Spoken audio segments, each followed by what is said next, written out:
Breaking news. ఇప్పటికే తెలంగాణలో phone tapping అంశం రాజకీయ ప్రకంపనలు సృష్టిస్తోంది. మళ్ళీ తెలంగాణ రాజకీయాల్లో ట్యాపింగ్ హీట్ పీక్స్ కు చేరింది. గత బీఆర్ఎస్ హయాంలో జరిగిన ఫోన్ ట్యాపింగ్ ప్రకంపనలు ఇంకా చల్లారక ముందే మంత్రి పొంగులేటి శ్రీనివాసరెడ్డి ఇప్పుడు చేసిన వ్యాఖ్యలు సంచలనం రేపుతున్నాయి. తెలంగాణలో ఇంకా ఫోన్ ట్యాపింగ్ కొనసాగుతోందని మంత్రి పొంగులేటి అనుమానం వ్యక్తం చేశారు. అంతేకాదు ఫోన్ ట్యాపింగ్ కు సంబంధించిన కీలక పరికరాలు ఇంకా మాజీ ముఖ్యమంత్రి కేసీఆర్ దగ్గర ఉన్నాయని తనకు అనిపిస్తున్నట్టుగా చెప్పారు పొంగులేటి. ఫామ్ హౌజులు, మామిడి తోటలలో రహస్యంగా ఉన్న పరికరాలను బయట పెడతామన్నారు. దొంగతనంగా ఫోన్లు వింటున్నారని, వారిని వదిలిపెట్టే ప్రసక్తే లేదు అని మంత్రి పొంగులేటి హెచ్చరించారు. ఈ వేదిక ద్వారా వారిని ఒకటే ప్రశ్నిస్తున్నాను. ఏవైతే ఫోన్ ట్యాపింగ్ జరిగింది అని పదే పదే సుప్రీంకోర్టు జడ్జిల దగ్గర నుంచి, ఆనరబుల్ హైకోర్టు జడ్జిల దగ్గర నుంచి, సామాన్య కుటుంబ సభ్యుల దగ్గర నుంచి, చివరికి భార్య భర్తల దగ్గర నుంచి తన సొంత కూతురు ఫోను, తన సొంత అల్లుడి ఫోను ట్యాప్ చేశామని కేంద్ర ప్రభుత్వంలోని మంత్రులు, రాష్ట్రంలోని అనేక మంది ప్రముఖులు ఆనాడు గగ్గోలు పెట్టింది నిజం ఎంతైతే ఉందో, ఆ ఫోన్ ట్యాపింగ్ సంబంధించిన ఎక్విప్మెంట్లు ఇంకా వీరి దగ్గర ఉన్నట్లు నాకు అనిపిస్తుంది. ఏదైతే నేను కాన్ఫరెన్స్ లో నేను తీసుకున్న కాల్ని నేను ఏం మాట్లాడానో అని మీరు అడుగుతున్నారో, వీరి దగ్గర ఫోన్ ట్యాపింగ్ చేసి ఉండకపోతే ఇప్పుడు కూడా చేస్తున్నారు. దీన్ని బట్టి ప్రభుత్వం సీరియస్ గా తీసుకుంటుంది. ఈ ఫోన్ ట్యాపింగ్ ఎక్విప్మెంట్ ఇంకా ఉన్నది అని నిర్ధారణ అవుతుంది. కాబట్టి తప్పకుండా ఈ ఫోన్ ట్యాపింగ్ సంబంధించిన దాంట్లో వీరి పాత్ర ఏముందో కూడా ఈ ప్రభుత్వం ఓపెన్ చేస్తుంది. ఇంకా ఎన్ని ఎక్విప్మెంట్లు ఏ మామిడి తోటలలో, ఏ ఫామ్ హౌసెస్ లో ఎవరు ఇంట్లో ఉండి ఇంకా దొంగతనంగా ఈ ఫోన్ ట్యాపింగ్ లో ఎంతమంది వింటున్నారో ఈ ప్రభుత్వం ఎంక్వైరీ చేసి వారిని కూడా చట్టరీత్యా తగు చర్యలు వారి మీద కూడా తీసుకోవడం జరుగుతుంది. సో ఈ వేదిక ద్వారా విన్నారుగా మంత్రి పొంగులేటి ఏం మాట్లాడారు. ఇంకా ఫోన్ ట్యాపింగ్ జరుగుతోందని అనుమానంగా ఉంది. ఎవరి ఇళ్లలో, ఎవరి మామిడి తోటల్లో, ఏ ఫామ్ హౌజుల్లో ఉన్నాయని పొంగులేటి మాట్లాడారు. మంత్రి పొంగులేటి చెప్పినట్లుగా ఫోన్ ట్యాపింగ్ పరికరాలు కేసీఆర్ దగ్గర ఇంకా ఉన్నాయా? ఒకవేళ ఉంటే కేవలం రాజకీయ నాయకులవేనా, లేక అధికారుల ఫోన్లు కూడా ట్యాప్ అవుతూ ఉన్నాయా? ఫామ్ హౌజులు, మామిడి తోటల్లో అసలు ఏం జరుగుతోంది? ఇప్పుడు ఇదే అంశం రాష్ట్ర రాజకీయాల్లో ప్రకంపనలు సృష్టిస్తోంది. మంత్రి పొంగులేటి మాట్లాడిన మాటలపై మరింత సమాచారం అందించడానికి మా ప్రతినిధి వాసు మనకు అందుబాటులో ఉన్నారు. వాసు, ఎవరో చిన్న రాజకీయ నాయకులు లేదా పార్టీ కార్యకర్తలు మాట్లాడారు అంటే వేరే విధంగా అర్థం చేసుకోవచ్చు. కానీ సాక్షాత్తు మంత్రి పొంగులేటి శ్రీనివాసరెడ్డి ఇంకా ఫోన్ ట్యాపింగ్ జరుగుతోందని అనుమానంగా ఉంది. మామిడి తోటల్లో, ఫామ్ హౌస్లో, ఎవరో ఇళ్లలో పరికరాలు ఇంకా ఉన్నాయి బీఆర్ఎస్ నాయకుల ఇళ్లలో అని మంత్రి పొంగులేటి అన్నారు అంటే ఏం జరగబోతోంది? అసలు ఈ డౌట్ మంత్రి పొంగులేటికి ఎందుకు వచ్చింది? మరిన్ని సోదాలు మామిడి తోటల్లోనో, ఫామ్ హౌస్ల్లోనో జరిగే అవకాశాలు కనిపిస్తున్నాయా ఈ వ్యాఖ్యలతో?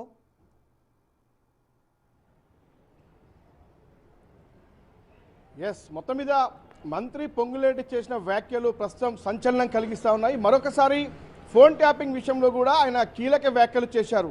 అంటే గత ప్రభుత్వ హయాంలో జరిగినటువంటి ఫోన్ ట్యాపింగ్ ప్రస్తుతం కాంగ్రెస్ ప్రభుత్వంలోకి వచ్చినా కూడా కొనసాగుతోంది. మా మాటలు ఎవరో చాటుగా వింటున్నారన్న విషయాన్ని మరొకసారి పొంగులేటి వ్యాఖ్యానించారు.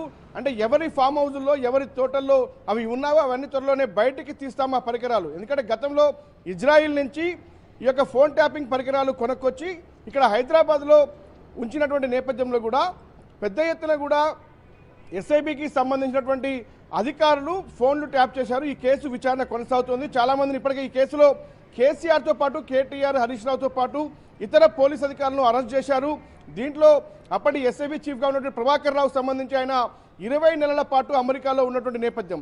అంటే అమెరికాలో అతన్ని దాచింది ఎవరు అన్న అంశంపైన సీఎం నిన్న కీలక వ్యాఖ్యలు చేశారు. ముఖ్యమంత్రి నివాసంలో కూడా మీడియాతో చిట్ చాట్ నేపథ్యంలో కూడా ఫోన్ ట్యాపింగ్ కేసులో ముఖ్యమంత్రి రేవంత్ రెడ్డి ఒక కీలక వ్యాఖ్యలు చేశారు. 20 నెలల పాటు ప్రభాకర్ రావుని ఎవరు అమెరికాలో దాచారు, మేము సుప్రీంకోర్టుకి వెళ్ళి అతన్ని హైదరాబాద్కి వచ్చేలా చేసి అతని ప్రస్తుతం విచారిస్తూ ఉన్నాం, అతని వెనకాల ఉన్నటువంటి కీలక సూత్రధారులు ఎవరు అంటే గత ప్రభుత్వ హయాంలో జరిగినటువంటి ఈ ఫోన్ ట్యాపింగ్ సంబంధించి ప్రభాకర్ రావు అధికారి అయితే అతని కింది స్థాయిలో మరికొంతమంది అధికారులు పనిచేస్తే అసలు వీళ్ళ వెనకాల ఉన్నటువంటి ఆ ప్రభుత్వ పెద్దలు ఎవరు, ఇంకెవరైనా అధికారులు ఉన్నారా అన్న అంశానికి సంబంధించి తేల్చాల్సినటువంటి అవసరం ఉందని ముఖ్యమంత్రి వ్యాఖ్యలు చేశారు. ఈ నేపథ్యంలోనే మరొకసారి పొంగులేటి శ్రీనివాసరెడ్డి ఫోన్ ట్యాపింగ్ ఇంకా జరుగుతున్న అనుమానాలు మాకున్నాయి, మా మాటలు ఎవరో వింటున్నారన్నటువంటి వ్యాఖ్యలు చేయడం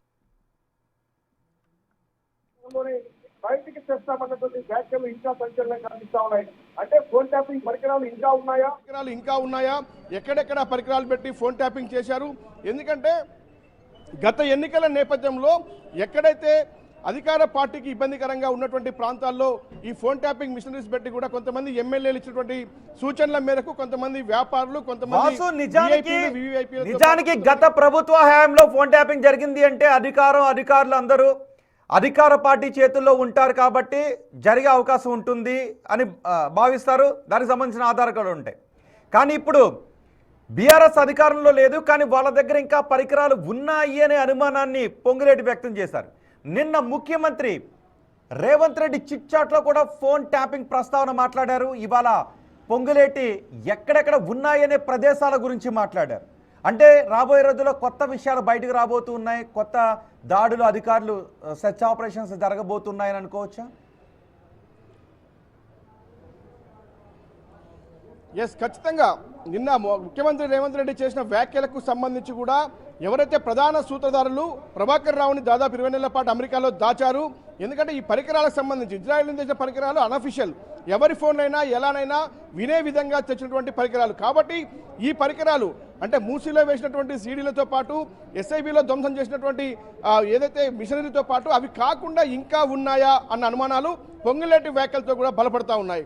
ఎందుకంటే ఫామ్ హౌజుల్లో తోటల్లో పెట్టి అంటే అనఫిషియల్గా ప్రభుత్వానికి సంబంధం లేకుండా ఒక నిఘా వ్యవస్థ ఉంటుంది ప్రభుత్వానికి, దానికి సంబంధించి కొంతమంది ఫోన్లు అనుమానం ఉన్నటువంటి వ్యక్తులు సంఘ విద్రోహ శక్తుల ఫోన్లు వినడానికి అవకాశం ఉంటుంది, ప్రభుత్వం పైన కుట్రలు పడిన వ్యక్తుల ఫోన్లు రికార్డ్ చేసే అవకాశం ఉంటుంది, ముఖ్యమంత్రి సమాచారం ఇస్తారు. కానీ ఇక్కడ ప్రభుత్వానికి సంబంధం లేకుండా ప్రత్యేక మిషనరీస్ ఎక్కడెక్కడో తోటల్లో ఫామ్ హౌజుల్లో పెట్టుకొని ఎవరి ఫోన్ కావాలంటే వాళ్ళ ఫోన్ ట్యాప్ చేసి ఎవరేం మాట్లాడుతున్నారు, ఎవరితో మాట్లాడుతున్నారు వాటిని ఈజీగా వినే విధంగా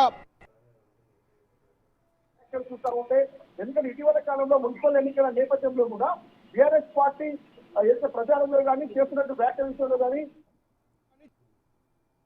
పనిచేస్తా ఉన్నారన్న అనుమానాలు కలుగుతా ఉన్నాయి. కాబట్టి ఈ మున్సిపల్ ఎన్నికల నేపథ్యంలో ఏదైతే చేసేటువంటి మంత్రి వ్యాఖ్యలు చూస్తా ఉంటే ఖచ్చితంగా బలమైన అనుమానాలు అయితే కలుగుతా పరిస్థితి కనిపిస్తా ఉంది. మరి ఎవరి ఫామ్ హౌస్ లో ఎవరి తోటల్లో ఈ మిషనరీ ఉంది, ఎందుకు మంత్రికి అనుమానం వచ్చిందంటే మాత్రం త్వరలోనే వెలువరించే అవకాశం ఉంటుంది. ఆ పరికరాలు ఎక్కడ ఉన్నాయో కూడా ఖచ్చితంగా బయటికి తీస్తామన్న విషయాన్ని నిజానికి మంత్రి ఏ ప్లేసుల గురించి మాట్లాడారు అంటే వాసు ఇక్కడ మంత్రి ఫామ్ హౌస్ గురించి మాట్లాడారు, మామిడి తోటల గురించి మాట్లాడారు, ఇళ్ల గురించి మాట్లాడారు. అంటే బహుశా అక్కడ పరికరాలు ఉన్నాయి అనే విషయానికి సంబంధించి సమాచారం ఉంది కాబట్టే మంత్రి మాట్లాడి ఉండుంటారు అనే మాటలు కూడా వినిపిస్తుంది. అంటే ఎంతో సమాచారం లేకుండా మంత్రి అలా మాట్లాడరు కదా అని.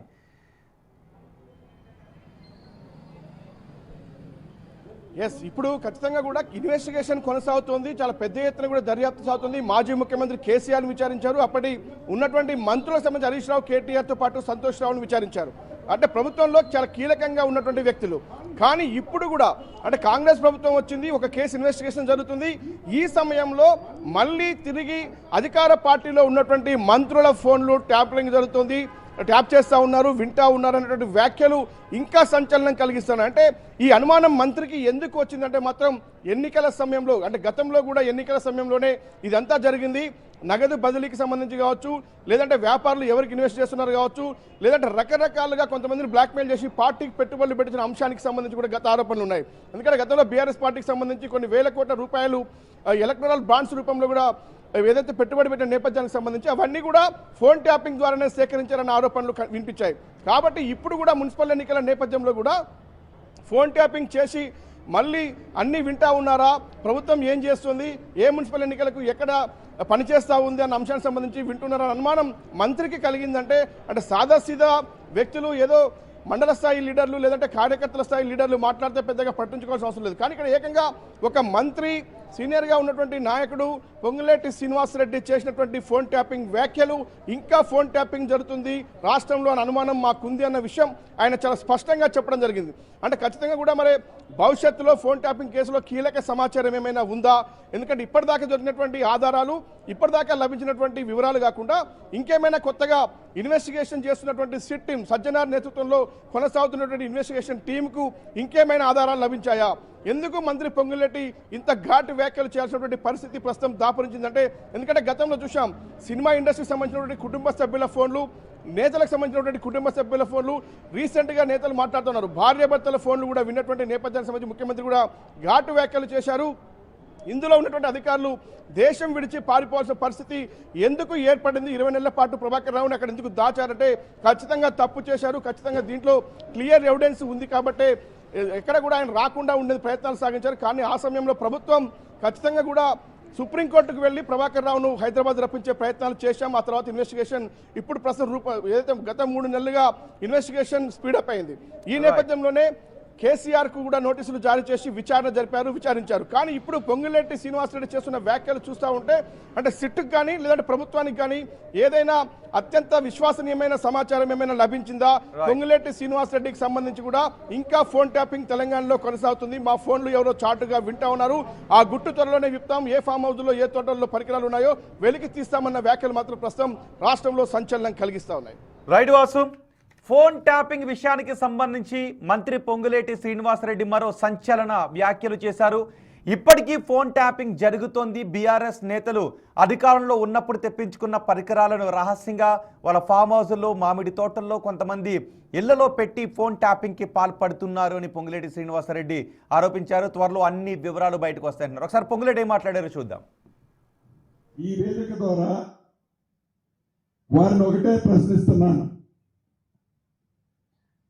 ఏవైతే ఫోన్ ట్యాపింగ్ జరిగింది అని పదే సుప్రీంకోర్టు జడ్జిల దగ్గర నుంచి, ఆనరబుల్ హైకోర్టు జడ్జిల దగ్గర నుంచి, సామాన్య కుటుంబ సభ్యుల దగ్గర నుంచి, చివరికి భార్యాభర్తల దగ్గర నుంచి తన సొంత కూతురు ఫోను, తన సొంత అల్లుడి ఫోను ట్యాప్ చేశామని కేంద్ర ప్రభుత్వంలోని మంత్రులు, రాష్ట్రంలోని అనేక మంది ప్రముఖులు ఆనాడు గగ్గోలు పెట్టింది నిజం ఎంతైతే ఉందో ఆ ఫోన్ ట్యాపింగ్ సంబంధించిన ఎక్విప్మెంట్లు ఇంకా వీరి దగ్గర ఉన్నట్లు నాకు అనిపిస్తుంది. ఏదైతే నేను కాన్ఫరెన్స్ లో నేను తీసుకున్న కాల్ని నేను ఏం మాట్లాడానో అని మీరు అడుగుతున్నారో, వీరి దగ్గర ఫోన్ ట్యాపింగ్ చేసి ఉండకపోతే ఇప్పుడు కూడా చేస్తున్నారు. దీన్ని బట్టి ప్రభుత్వం సీరియస్ గా తీసుకుంటుంది. ఈ ఫోన్ ట్యాపింగ్ ఎక్విప్మెంట్ ఇంకా ఉన్నది అని నిర్ధారణ అవుతుంది. కాబట్టి తప్పకుండా ఈ ఫోన్ ట్యాపింగ్ సంబంధించిన దాంట్లో వీరి పాత్ర ఏముందో కూడా ఈ ప్రభుత్వం ఓపెన్ చేస్తుంది. ఇంకా ఎన్ని ఎక్విప్మెంట్లు ఏ మామిడి తోటలలో, ఏ ఫామ్ హౌసెస్ లో ఎవరు ఇంట్లో ఉండి ఇంకా దొంగతనంగా ఈ ఫోన్ ట్యాపింగ్ లో ఎంతమంది వింటున్నారో ఈ ప్రభుత్వం ఎంక్వైరీ చేసి వారిని కూడా చట్టరీత్యా తగు చర్యలు వారి మీద కూడా తీసుకోవడం జరుగుతుంది. సో ఈ వేదిక ద్వారా